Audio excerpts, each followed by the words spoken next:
నెయ్యి దీపాన్ని మనం అర్పించినట్లయితే వాళ్ళకుండే సర్వ పాపాలు నశించిపోయి ఈ బంధ విముక్తి చెంది ఈ జీవితం అయిన తర్వాత ఆ గోలోకంలో ఉన్న కృష్ణుడికి సేవ చేసే అవకాశం కలుగుతుందని పురాణాలు చెప్తున్నాయి. కాబట్టి కొద్ది నిమిషాల్లో మన భక్తులు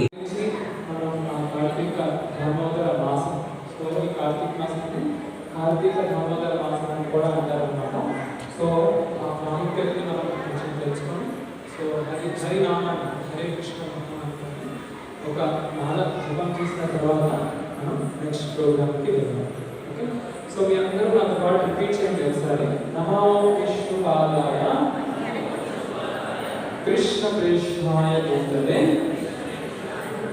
శ్రీమతే భక్తి వేదాంత స్వామి ఇది నామి.